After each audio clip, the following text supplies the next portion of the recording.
नमस्कार साथियों, स्वागत है आपका हमारे यूट्यूब चैनल में और हम देख रहे हैं हिंदी नेट सेट अध्ययन। इसमें आज हम एक नया प्रकरण प्रारंभ करने वाले हैं। इकाई 10 में जो ठकुरी बाबा है वह जो महादेवी वर्मा की रचना है और यह हम आज प्रारंभ करेंगे। हमने इससे पूर्व इकाई 10 में एक साहित्य की डायरी, इसके बाद अरे यायावर रहेगा याद और फिर मुर्दहिया, यह 3 रचनाएँ जो इकाई 10 में हमने लाइन टू लाइन पंक्ति दर पंक्ति पढ़ी हुई है और इसी चैनल पर वह प्लेलिस्ट उपलब्ध है बिल्कुल निःशुल्क। और आज जो है हम ठकुरी बाबा यह प्रारंभ करने वाले हैं और यह सब कुछ निःशुल्क है और निःशुल्क अध्ययन करने के लिए हमारे चैनल को सब्सक्राइब कीजिए, लाइक कीजिए और शेयर करना मत भूलिए। इसके साथ ही यह जो पाठ्यक्रम हम पढ़ा रहे हैं, यह पाठ्यक्रम केवल नेट जेआरएफ के लिए नहीं है। इसके साथ आप net, set, PhD entrance exam, assistant professor जो भी एग्ज़ाम होती है, उन सभी के एग्ज़ाम के दृष्टिकोण से यह पाठ्यक्रम महत्वपूर्ण है। तो प्रारंभ करते ही यह काफ़ी भक्तिन को जब मैंने अपने कल्पवास संबंधी निश्चय की सूचना दी तब उसे विश्वास ही नहीं हो सका। प्रतिदिन किस तरह पढ़ने आऊँगा, कैसे लौटूँगा, तांगे वाला क्या क्या लेगा, मल्लाह कितना मांगेगा, आदि आदि। यानी वह भक्तिन को जब कल्पवास यानी जहाँ पर वो रहते थे वहाँ पर या आश्रम में पढ़ने के लिए आऊँगा तो आते समय जो भी खर्चा लगेगा, तांगे वाला कितना लेगा, या ये मल्लाह जो तांगा चलाने वाला है वो कितना मांगेगा, मल्लाह यानी नाव चलाने वाला कितना मांगेगा, आदि आदि प्रश्नों की अ, झड़ी लगाकर सने मेरी अदूरदर्शिता प्रमाणित करने का प्रयत्न किया। मेरे संकल्प के विरुद्ध बोलना उसे अधिक दृढ़ कर देना है। इसे भक्ति जान चुकी है पर जीभ पर उसका वश नहीं। इससे अपने प्रश्नों की अ, अन्यत्र वर्षा में ये समझ में नहीं आ रहा है। अन्यत्र वर्षा में भी मुझे अविचलित देखकर वह मुझे बिचका कर कह उठी, कलप कल्पवास की उम्री आई तब आहो हुई जाई, का एके दिन सब नेम धर्म समाप्त करे की प्रतिज्ञा। यानी एक दिन सब कुछ समाप्त करने की तुमने क्या प्रतिज्ञा ली है, प्रण लिया है, ऐसा वे कहती है भक्तिन। यह सब मैं नियम धर्म के लिए नहीं करती। यह भक्तिन को समझाना कठिन है। इससे मैं उसे समझाने का निष्फल प्रयत्न करने की अपेक्षा मौन रहकर उसकी भ्रांति को स्वीकृति दे देती हूँ। मौन मेरी पराजय का चिन्ह नहीं। यानी भक्तिन क्या कहती कि मौन मेरी पराजय की चिन्ह नहीं, प्रयुक्त वह जय की सूचना है। यह भक्तिन से छिपा नहीं। यानी ये भक्तिन से कह रही लेखिका, ये लेखिका का कथन है। मौन मेरी पराजय का चिन्ह नहीं, प्रयुक्त वह जय की सूचना है। यह भक्तिन से छिपा नहीं। संभव इसी कारण वह मेरे प्रतिवाद से इतना नहीं घबराती जितना मौन से आतंकित होती है। यानी वह प्रतिवाद करती है तो वह घबराती नहीं, लेकिन वह मौन से आतंकित होती है। मेरे मौन से वह घबराती है, क्योंकि प्रतिवाद के उपरांत तो मत परिवर्तन सहज है, पर मौन से इसकी कोई संभावना शेष नहीं। यानी प्रतिवाद करने से, वाद विवाद करने से, बातचीत करने से जो है मत परिवर्तित होते हैं, बदल जाते हैं, लेकिन मौन रहने से कोई मत परिवर्तन होने की संभावना नहीं रहती है। अंत में भक्तिन जैसे मंत्री की सलाह और सम्मति के विरुद्ध ही सिरकी बांस आदि के गट्टर समुद्र कूप की सीढ़ियों के निकट एकत्र हो गए और मल्लाह मिलकर विश्वकर्मा का काम करने लगे। यानी मल्लाह यानी जो नाव चलाते हैं उसको मल्लाह कहते हैं। बीच बीच में 10 फीट लंबी और उतनी ही चौड़ी साफ सुथरी कोठरी बनी और उसके चारों ओर 8 फीट चौड़ा बरामदा बनाया गया। उत्तर वाला बरामदा मेरे पढ़ने लिखने के लिए निश्चित हो चुका था। यानी लेखिका के पढ़ने के लिए उत्तर दिशा की तरफ जो बरामदा था वह पढ़ने लिखने या बैठने उठने के लिए था। दक्षिण में भक्तिन ने अपने चौके का साम्राज्य फैलाया। यानी भक्तिन का जो चौका था वह खाना बनाया रसोई घर, वह दक्षिण दिशा में था। पश्चिम वाले बरामदे में उसने सत्तू, गुड़ आदि रखने के लिए सीका अ, टांगा था और धोती कतरी आदि टांगने के लिए, यानी सिक्का यानी जो सामान रखने के लिए ऐसी जो ये ऐसा रहता है। एक मिनट, इसको हम थोड़ा निकालने का प्रयास करेंगे। नहीं,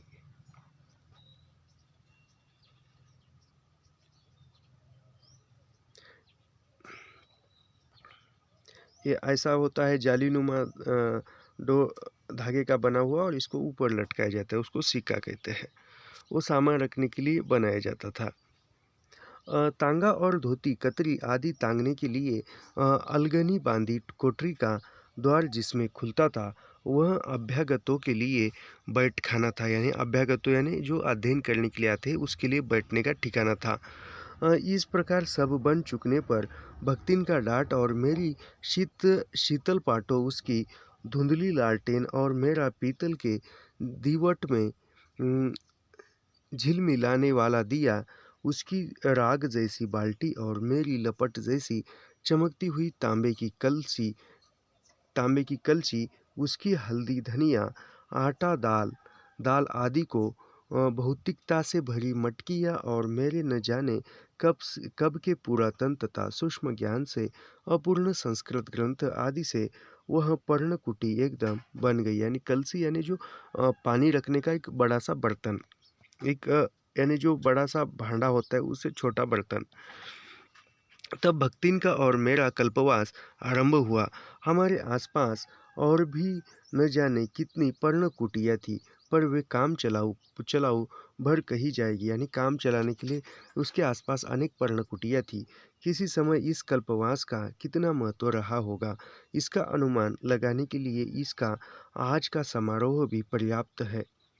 संभवतः उस समय देश के विभिन्न खंडों में रहने वाले व्यक्तियों के मिलन उनके पारस्परिक परिचय, विचारों के आदान प्रदान तथा सांस्कृतिक समन्वय का यह महत्वपूर्ण साधन रहा होगा।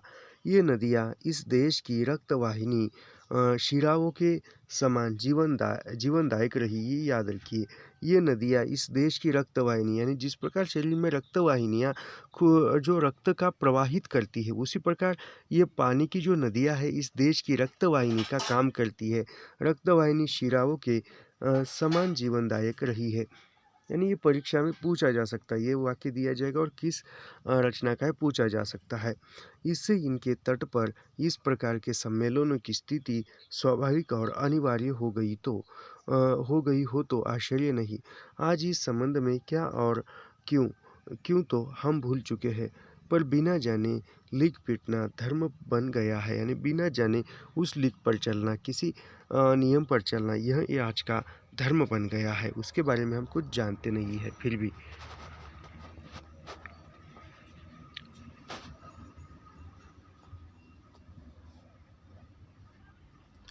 मुझे इस कल्पवास का मोह है, क्योंकि इस थोड़े समय में जीवन का जितना विस्तृत ज्ञान मुझे प्राप्त हो जाता है, उतना किसी अन्य उपाय से संभव नहीं। यानी जीवन का जो भी ज्ञान है मुझे इस कल्पवास में प्राप्त होता है, वह अन्य इसमें नहीं होता।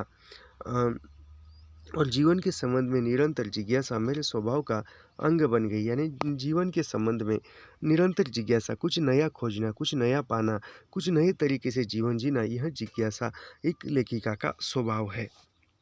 गर्मियों में जहाँ तहाँ फेंकी हुई आम की गुठली जब वर्षा में जम जाती है, यानी गर्मियों के समय में आम खाकर जहाँ तहाँ गुठली फेंकी जाती है और उस पर जो है अंकुरित हो जाती है, तब उसके पास मुझसे अधिक सत्कृत माली दूसरा नहीं रहता। घर के किसी कोने में चिड़िया जब घोंसला बना लेती है, तब उसे मुझसे अधिक सजग प्रहरी दूसरा नहीं मिल जाता। यानी आम की गुठली जब अंकुरित होती है उसको देखभाल करना, किसी घर के आसपास या घोंसला बनाकर चिड़िया उसमें अपने रहती है, अपने बच्चों को ये करती है, दाना देती है, तो उसकी रक्षा करने वाला लेखिका से अधिक कोई नहीं हो सकता रक्षक बनकर। मेरे चारों ओर न जाने कितने जंगली पेड़ पौधे पक्षी आदि मेरे सामान्य जीवन प्रेम कारण ही पनपते जीते रहते हैं। जिसका दूध लग जाने से आँख फूट जाती है, वह थ्यूहर भी मेरे मेरे संयत्न लगाए आम के पार्श्व में पर्व गर्व से सिर उठाए खड़ा है। धँस कर न निकलने वाले काँटों से जड़ा हुआ भट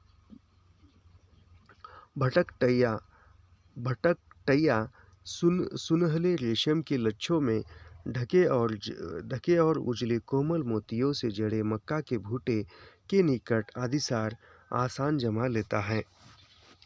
न जाने कितनी न जाने कितनी बार सर्दी में ठिठुरते हुए पिल्लों की टिमटिमाती आंखों के अनुनयन ने मुझे उन्हें घर उठा ले आने पर बाध्य किया। यानी सर्दियों के मौसम में जो उन बच्चों को घर उठा लाने में पिल्लों यानी जो पंछियों के बच्चे, पानी से निकले हुए जाल में मछलियों का तड़प, पक्षियों के व्यापारियों के संकीर्ण पिंजड़े में पंखों की फड़फड़ाहट, लोहे की काले कटघरे जैसी गाड़ी में बंदी और हाँफते हुए कुत्तों की करुण विवशता ने मुझे न जाने कितने विचित्र कामों के लिए प्रेरणा दी है। यानी लेखिका जो है एक प्राणियों पर प्रेम करने वाली, करुणा करने वाली, प्राणी मात्रा पर दया करने वाली है, याद रखिए।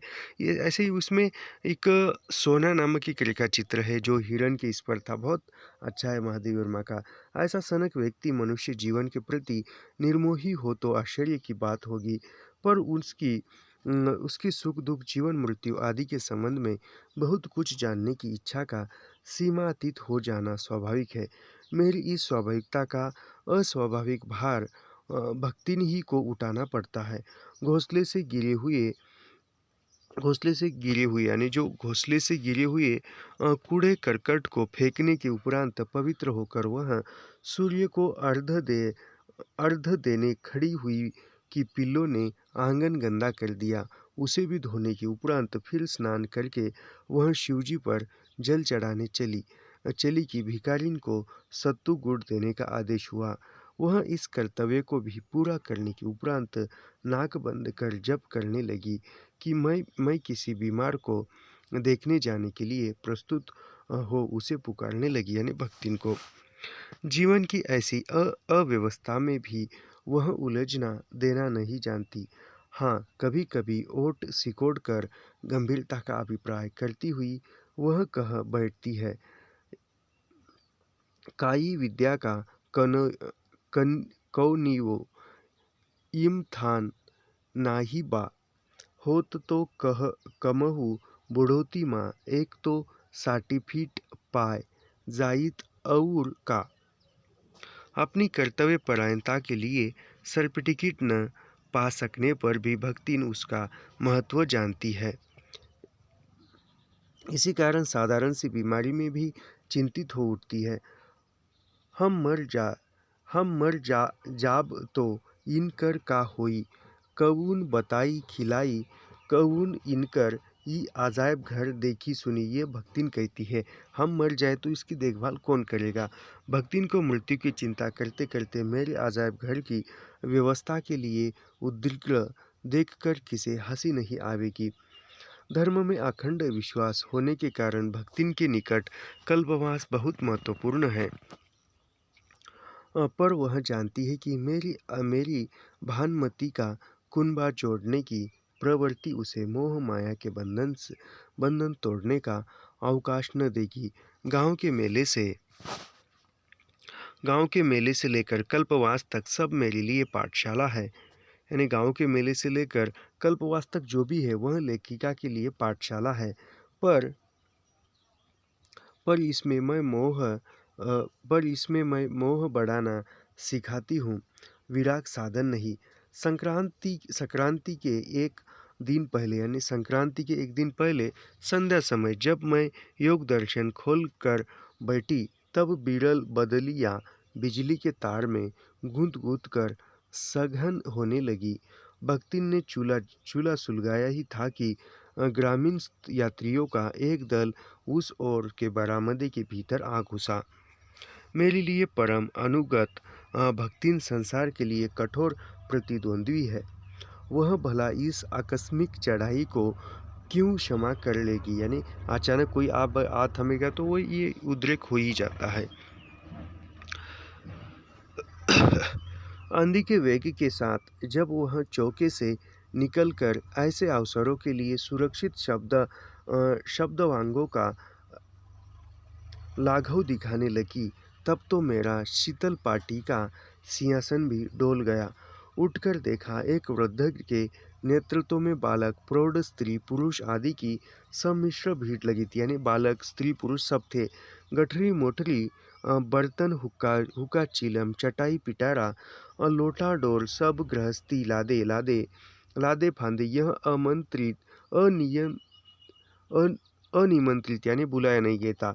अभ्यागत मेरे बरामदे में कैसे आ घुसे, यह समझना कठिन था। यानी बुलाया नहीं था, फिर भी वो आए थे।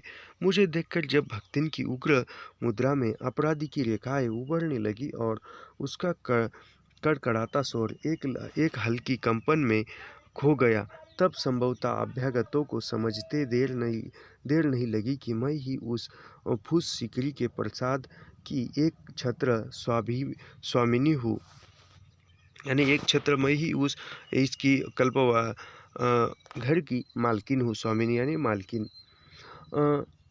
यूथप वृद्ध ने 2 पग आगे बढ़कर परम शांति पर स्नेह सिक्त स्वर में कहा, बिटिया रानी का हम परदेसीन का ठहर न देवे। यानी हम बिटिया रानी हम परदेशी है, हमको रुकने नहीं देगी। तो बड़ी दूर से पाए पियाए चले आई है। ई तो रैन बसेरा है। बोहर बहे उठी जाना रे। यानी सुबह हुई और यहाँ से जाना है। का झूठ कहित है। हम तो बूढ़ बाढ़ मनई है। ऊपर समुंदर कूप के महाराज ठहरे बड़े कहत रहे। वह चढ़त उतरे की सासत रही। नीचे कोनियू टपरी माँ। यानी नीचे कोनी नहीं है।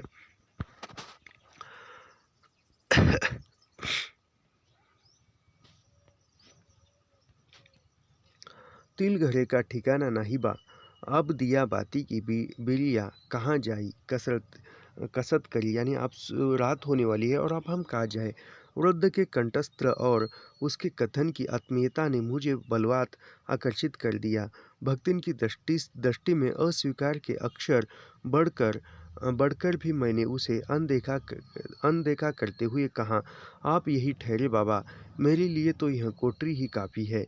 न होगा तो भक्तिन खाना बाहर बना लिया करेगी। इतना बड़ा बरामदा है, आप सब आ जाएंगे। रैन बसेरा तो है ही। यानी कुछ पल के लिए ही रुकना है। सहारा।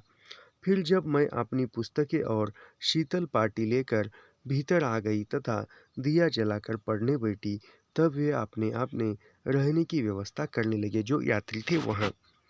भक्तिन मेरे आराम की चिंता के कारण ही दूसरों से झगड़ती है, पर जब उसे विश्वास हो जाता है कि अमुक व्यक्ति या कार्य से मुझे कष्ट पहुंचना संभव नहीं, तब उसकी सारी प्रतिकूलता न जाने कहाँ गायब हो जाती है। भीड़ से मेरी शांति भंग हो सकती है, इस संभावना ने उसे जो कठोरता दी थी, वह उस संभावना के साथ ही विलीन हो गई। वह सत्तू रगड़ने के सोंगे के लिए नीचे ईंट पत्थर का चूल्हा बनाकर कम से कम स्थान घेरने की चेष्टा करने लगी, जिससे उन आक्रमणकारियों को सुख से बच जाने का अवकाश मिल सके। यानी उनको कोई कठिनाई होते हुए वह चूल्हा जलाने का काम कर रही है। उस रात तो मुझे उस नए संसार की व्यवस्था देखने का अवकाश न प्राप्त हो सका। दूसरे दिन संक्रांति की छुट्टी थी।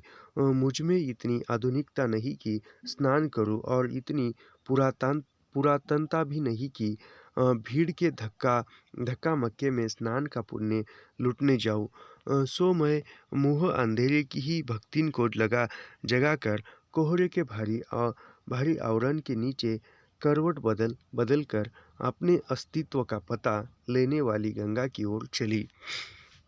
यानी एक थोड़ी सी सर्दी हुई है, तबीयत ठीक नहीं है, तो आवाज़ भी कुछ अजब आती होंगी, लेकिन पढ़ाऊँगा मैं क्योंकि समय नज़दीक आ रहा है, एग्ज़ाम जल्दी होगा। जब लौटी तब कोहरे पर सुनहली किरणें ऐसी लग रही थी जैसे सफ़ेद अम्ब्रेवा की चादर पर सोने के तारों की हल्की जाली टांग दी गई हो।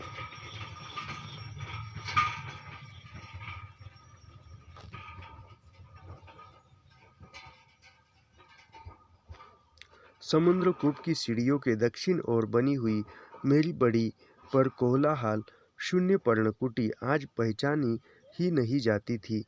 उसके नीचे बसी हुई अस्थिर दृष्टि को देखकर जान पड़ता था कि किसी प्रशांत साधक किसी यानी जहाँ पर परीक्षाएं पूछी जानी होगी वहीं पर हम विश्लेषण करेंगे, अन्यथा पढ़ते चलूँगा। असावधान श्वास के साथ इच्छाओं की चंचल भीड़ उसके उसके निहित हृदय के भीतर घुस पड़ी हो। निकट पहुंचकर मैंने अपनी कुटी की शांति भंगी करने वालों का अच्छा परीक्षण किया। वृद्ध महोदय ने सेनानी के उपर्युक्त आडंबर के साथ मेरे पढ़ने के बरामदे में अधिकार जमा लिया था। फटी और अनिश्चित रंग वाली दरी और मटमैली दुसूती का बिछौना लिपटा हुआ धरा था। उसके पास हो रखी हुई एक मैले फटे कपड़े की गठरी उसका एकाकीपन दूर कर रही थी। लाल चिलमा का मुकुट पहने नारियल का काला हुक्का बांस के खंभे से टिका हुआ था। टूल की गोटवाल काला सुरती का बटुआ दीवार से लटका रहा था। खंभे और दीवार से बंधी डोरी की अरगनी पर एक धोती और रुई भरी काली मिर्जई स्वामी के गौरव की घोषणा कर रही थी। निरंतर तैल स्नान से स्निग्ध लाठी का घाट गठीलापन भी चिकना जान पड़ता था। पैताने की और यत्न से रखी हुई कांट और मिवाट से बनी खटपटी कह रही थी कि जूते से अछूतापन और खटाऊ की ग्रामीणता के बीच से मध्य मार्ग निकलने के लिए स्वामी ने उसे स्वीकार किया है। सारांश यह है कि मेरे पुस्तकों के समारोह को लज्जित करने के लिए ही मानो बूढ़े बाबा ने इतना आडंबर फैला रखा था। वे संभव दतोन के लिए नीम की खोज में गए हुए थे, यानी दतोन यानी दांत साफ करने के लिए जो नीम की छोटी सी टहनी लाने के लिए गए थे। संभवतः दतोन के लिए नीम की खोज में गए हुए थे, जिससे मैंने मेदिये के सामान तीव्र दृष्टि से उसकी शक्ति के साधनों की नाप जोख कर ली थी। बरामदे की दूसरी ओर का जमवट कुछ विचित्र सा था। एक सूरदास समाधि जैसे बैठे थे, यानी किस सूरदास जिस प्रकार समाधि लेकर बैठे थे उसी प्रकार एक बैठे थे। उनके मुख के चेचक के दाग दृष्टि के जाने के मार्ग की ओर संकेत करते जान पड़ते थे। शाम और दुर्बल शरीर में कंठ की उभरी नसों का तनाव बताता था कि वे अपनी विकलांगता का बदला कंठ से चुका लेना चाहते हैं। सिरकी की टट्टी बांधते समय बांस का एक कोना कुछ बढ़कर खूंटी जैसा बन गया था, जिससे एक चिकारा और एक जोड़ मजीरा लटक रहा था। सामान में एक चादर टाट और ऐसी लुटिया भर थी कि जिसके किनारे घिसते घिसते टेढ़े मेढ़े और पहने हो गए थे। टाट की सीमा से बाहर विरासन से विराजमान और तिलक छाप से पांडित्य की घोषणा करते हुए एक प्रौढ़ एक रंगीन पिटारी खोले हुए थे। रूप रंग में वह पिटारी शालग्राम या शंकर का बंदी ग्रह जान पड़ती थी, यानी जो पिटारी थी वह शालग्राम तथा शंकर का बंदी ग्रह जान पड़ती थी।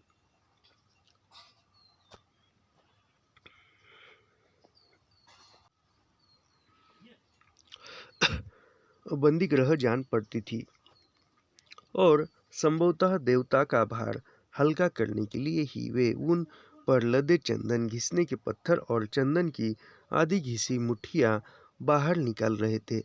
राजा नामी चादर के एक टुकड़े पर जो पाथी पत्रा धरा था उनमें सबसे ऊपर हनुमान चालीसा का, यानी कहा था हनुमान चालीसा का शोभित होना प्रकट कर रहा था कि उनके देवत्व को नित्य भूत प्रेतों की आसुरी माया से लोहा लेना पड़ जाता है।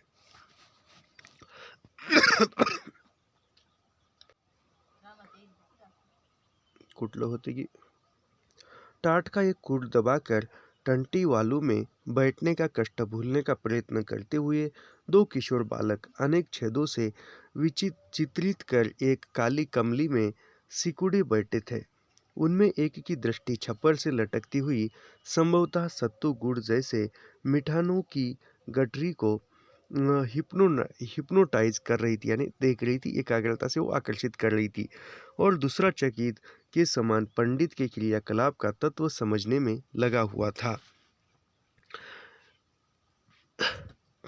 एक और अधेड़ बाहर बैठकर धूप ले रहा था। एक पुरानी और झिनी चादर से उसके दुबले शरीर के ढांचे को छिपा रखा था, पर नोकदार कंधों का आभास और भरी नसों वाले सूखे हाथ सच्ची कथा कह देते। कीचड़ से कीचड़ से भरी हुई बेवाइयों से युक्त पैर कंकाल लेश शरीर से पुष्ट जान पड़ते थे।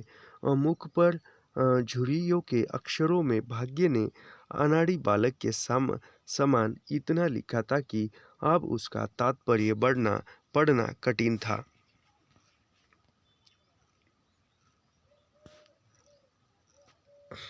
स्त्रियों के डिपार्टमेंट की आर्थिक स्थिति भी इससे कुछ अधिक अच्छी नहीं जान पड़ी।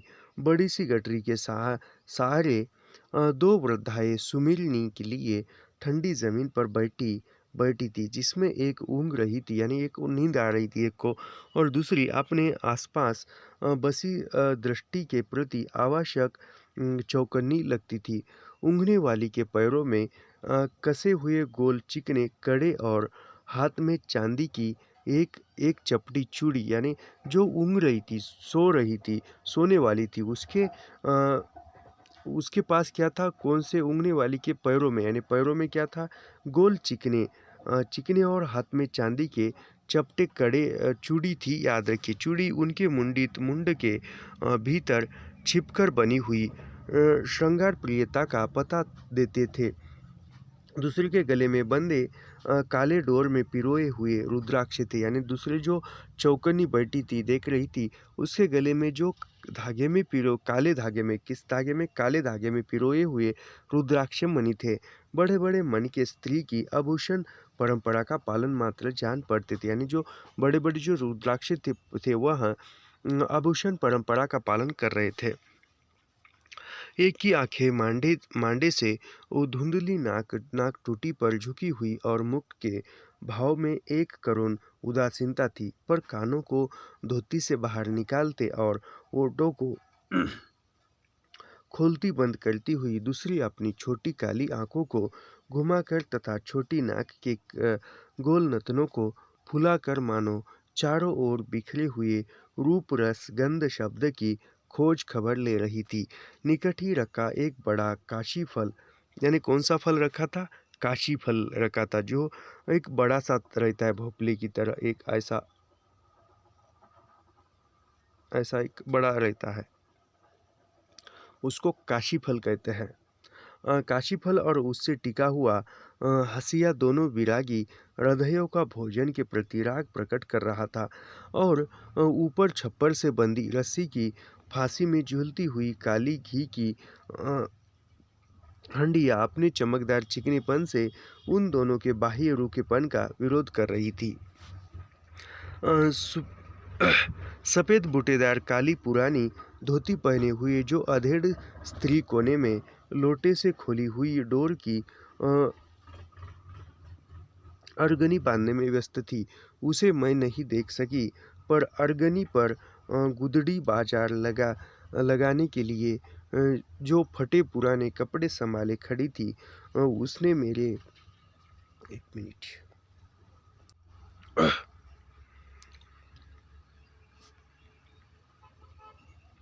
बिखरे हुए रूप रस गंध शब्द की खोज खबर ले रही थी।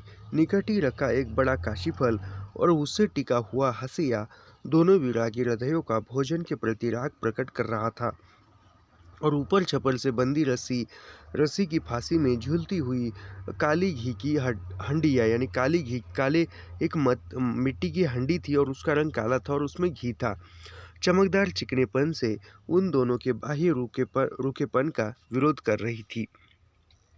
सफ़ेद बूटेदार काली पुरानी धोती पहने हुए जो अधेड़ स्त्री कोने में लोटे से खोली हुई डोर की अरगनी बांधने में व्यस्त थी, उसे मैं नहीं देख सकी। पर अरगनी पर गुदड़ी बाजार लगाने के लिए जो फटे पुराने कपड़े संभाले खड़ी थी, उसने मेरे ध्यान को विशेष रूप से आकर्षित कर दिया। लाल लाल किनारी की मलमेटी धोती का नाक तक खींचा हुआ घूंघट की उसे विशेषता नहीं देता। हाथ की मोटी करची, शरबती रंग की चूड़ियाँ और पाँव के कुछ ढीले पतले कटे तथा दो दो बिछुए भी उसकी भिन्न सामाजिक स्थिति का परिचय दे रहे थे। घूंघट से बाहर निकले मुख के अंश की बड़ेल चौड़ाई और उसमें व्यक्त सौम्य भाव में कुछ ऐसी खींच खांच की ही न आँख उसे सुंदर करती थी, न मन में उसे कुरूप मानना था।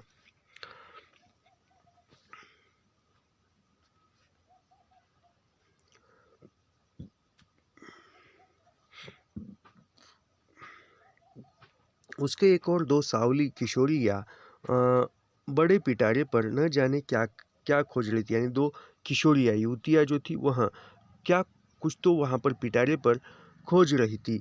उसके गोल मुखों पर झूलती हुई उलझी रूखी और मैली लटें मानो दरिद्रता की कथा के अक्षर थी। यानी जो बालों की लटें सूखी हुई थी, दरिद्रता क्या वह बता रही थी। दूसरी ओर फटी दरी के टुकड़े पर एक काली कलूटी बालिका फटा और तंग कुर्ता पहने सो रही थी। उसका बीच बीच में कांप उठना सर्दी और नींद के संघर्ष की तीव्रता बताता था। एक अन्य बालक खंबे से टिक कर बैठा हुआ आंखें मल मल कर रोने की भूमिका बांध रहा था। कुर्ते के अभाव में उसे एक पुराने आधीधार आंगोछे का परिधान मिल गया था, पर उसका ऊपर टंगी हंडिया और नीचे रखी गठरी को देख कर रोना प्रकट करता था कि भीतर की शीत की मात्रा बाहर की शीत से अधिक हो गई है। यानी अंदर की जो ठंड है वह बाहर के ठंड से ज़्यादा है। पूर्व के कोने कोने में पड़े हुए पुआल का गट्ठा और उस पर सिमटी हुई मैली चादर की सिकुटन कह रही थी कि सोने वालों ने ठंड से गठरी बनकर रात काटी है। एक श्यामांगिनी युवती बाहर वालों में गट्टे खोद कर चूल्हे बनाने में लगी थी। यानी कि जो श्यामांगिनी यानी श्याम वर्णीय या श्याम रंग की जो युवती है वह बाहर वालों में छोटे छोटे गड्ढे बनाकर चूल्हा बना रही है। कुछ गोलाई लिए हुए लंबे रूखे और उभरी हड्डियों वाले मुख पर छोटी नत हिल हिल कर कभी ओठ कभी कपोल का ऊपरी भाग छू लेती थी। सफ़ेद बूटीदार लाल लहंगे की काली गोट फटकर जहाँ तहाँ से उधड़ रही थी। पीली पुरानी ओढ़नी में से व्यक्त शरीर की दुर्बलता को जल्दी जल्दी वालू निकलने में लगे हुए हाथों का फुर्तीलापन छिपा लेता था। भक्तिन दो उंगलियां ओठ पर स्थापित कर विस्मय के भाव से बड़बड़ाई, अरे अरे मोर बपई सगर मेला तो ही सिकली आवा है। अब कई आप कई अजाब घर छांडी के दूर मेला को देखे जाई।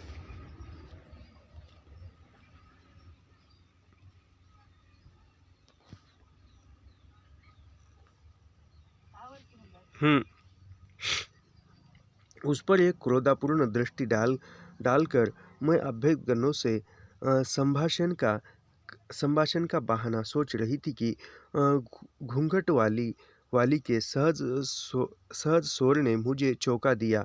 पा लागी दीदिया, आपका तो हम बचे बड़ा कष्ट दीन। यानी आपके पाँव छूते हैं, आपको हमने बड़ा कष्ट दिया है। पागलपन के उत्तर में क्या कह जाए, यह मेरी नागरिक प्रगल्भता भी न बता सकी।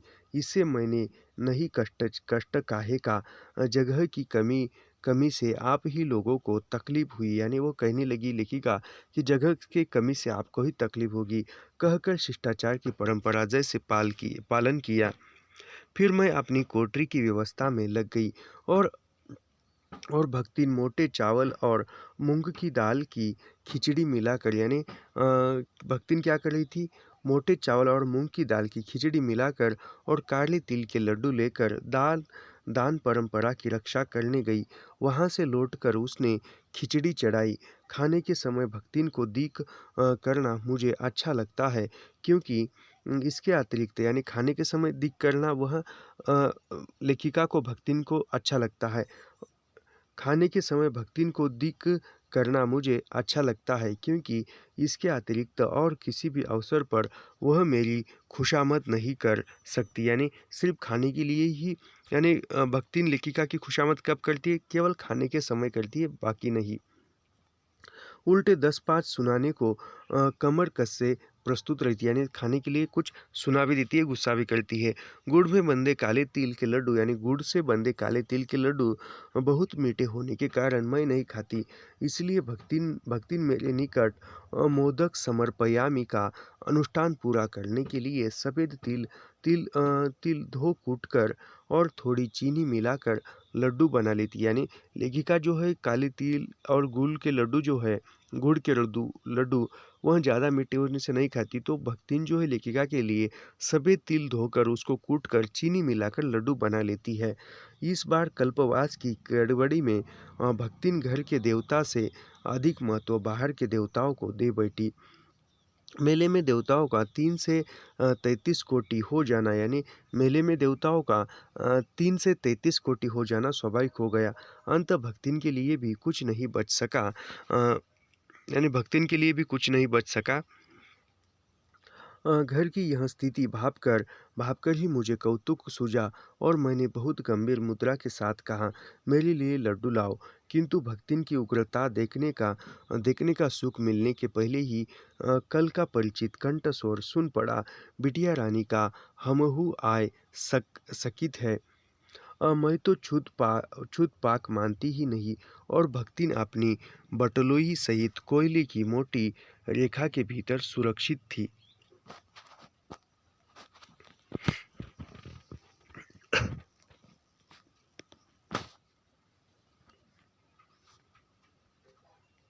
इधर निकल आए बाबा। सुनकर वृद्ध दोनों हाथों में दोनों संभाले हुए सामने आ खड़े हुए। सिर का अग्रभाग खलवाट होने के कारण चिकना चमकीला था, पर पीछे को और कुछ सफ़ेद केशों को देखकर जान पड़ता था कि भाग्य की कठोर रेखाओं से सब्बित होकर दूर जा छिपे हैं। छोटी आंखों में विवाद, चिंतन और ममता का ऐसा सम्मिश्रित भाव था, जिसे एक नाम देना संभव नहीं। लंबी नाक के दोनों ओर खींची हुई गहरी रेखाएं दाढ़ी में विलीन हो गई थी।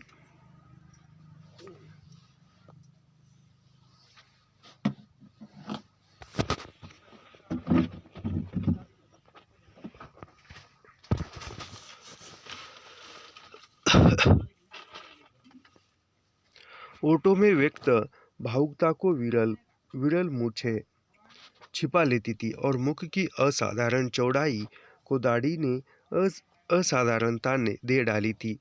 संघन दाढ़ी में कुछ लंबे सफ़ेद बालों के बीच में छोटे काले बाल ऐसे लगते थे जैसे चांदी के तारों में जहाँ तहाँ काले डोर उलझ कर टूट गया हो। फुर्ती के कारण शरीर की दुर्बलता और कुछ झुककर चलने के कारण लंबाई पर ध्यान नहीं जाता था।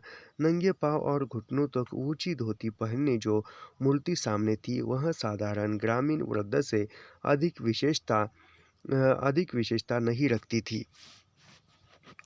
बूढ़े बाबा मेरे लिए तिल का लड्डू, घी, आम के अचार, एक फाँक और दही लाए थे। बूढ़े बाबा जो है लेखिका के लिए क्या लाए थे? तिल का लड्डू, घी और आम के अचार, फाँक और दही लाए थे। ये किसने लाया था? तो बूढ़े बाबा ने लाया था लेखिका के लिए। याद रखिए, पूछा जा सकता है। बूढ़े बाबा ने तिल का लड्डू, घी आम के अचार की एक फाँक और दही लाए थे। अरुचि के कारण घी रहित और पथ्य के कारण मिर्च, अचार आदि के बिना ही मैं खिचड़ी खाती हूँ। यह अनेक बार कहने पर भी वृद्ध ने माना नहीं और मेरी खिचड़ी पर दानेदार घी और थाली में एक और अचार रख दिया। दही का दोना दोना थाली से टिकाकर अनुनय ने स्वर में कहा, तनिक सा चीखो तो बिटिया रानी, यानी कुछ थोड़ा सा खा लो। का पढ़े लिखे मनई मनई खये खाए के खियत, यानी पढ़े लिखे लोग ऐसे खाने में मना करते हैं क्या, ऐसा वो बोल रहा है। उस दिन से उन अभ्यागतों से मेरे विशेष परिचय का सूत्रपात हुआ, जो धीरे धीरे साहचर्य जनित स्नेह में परिणित होता गया। मुझे सवेरे 9 बजे सूजी से इस पार आना पड़ता था और वहाँ से तांगे में यूनिवर्सिटी अकेले जाना अच्छा न लगने के कारण मैं भक्तिन को अ, इस आवागम का आनंद उठाने के लिए बाध्य कर देती थी। जब तक मैं लौटने के लिए स्वतंत्र होती होती तब तक भक्ति नारद के समान या तो तांगे वाले की आत्मकथा सुनकर उसकी भूलों पर निर्णय देती, या अन्य परिचितों के यहाँ घूम फिर कर संसार की समस्याओं का समाधान करती रहती। सवेरे आने की यानी सुबह आने की हड़बड़ी में खाने पीने की व्यवस्था ठीक होना कठिन था और लौटने पर जलपान का प्रबंध होने में भी कुछ विलंब हो ही जाता था। मेरी असुविधा को उन ग्रामीण अतिथियों ने कब और कैसे समझ लिया मैं नहीं जानती, पर मेरे पर्णकुटी में पैर रखते ही जलपान के लिए विविध पर सर्वथा नवीन व्यंजन उपस्थित होने लगे। फूल के बड़े, यानी वह अतिथि आए और जो कुछ नए नए व्यंजन आने लगे। फूल के बड़े कटोरे में बाजरे का दलिया और दूध, छोटी थाली में सत्तू गुड़ या पुए, रंगीन डलिया में मुरमुरे चने या भुने शकरकंद आदि के रूप में जो जलपान मिलता था उसे पंचायती कहना चाहिए। यानी यहाँ पर याद रखिए, फूल के बड़े कटोरे में क्या दलिया, बाजरे का दलिया, दूध छोटी थाली में, यानी दूध, बाजरे का दलिया और दूध, छोटी थाली में सत्तू गुड़ या पुए, रंगीन डालिया, मुरमुरे चने या भुने शकरकंद आदि के रूप में जो जलपान मिलता था उसे पंचायती कहना चाहिए, क्योंकि सभी व्यक्ति अपने अपने चौके में से मेरे लिए कुछ न कुछ बचाकर सींके पर रख देते थे, यानी जो भी आए थे शरणार्थी वहाँ देते थे।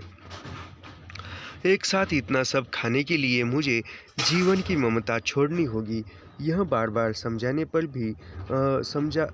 पर भी उनमें से कोई मानता ही नहीं था।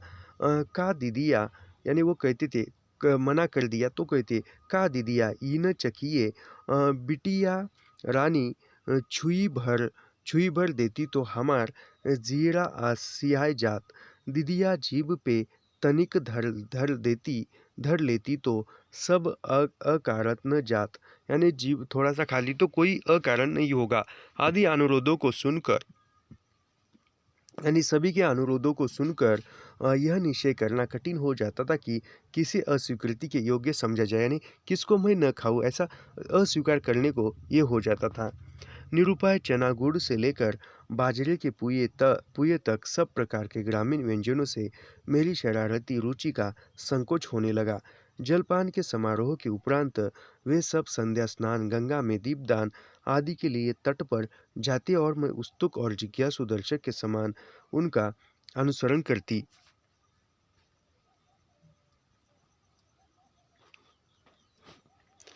तो यहाँ कैसा है, सर्दी है तो बोलने में भी दिक्कतें आ रही है, तो फिर भी हमने इतना यहाँ पर रुकते हैं और इसके आगे 33 पन्ने ही है।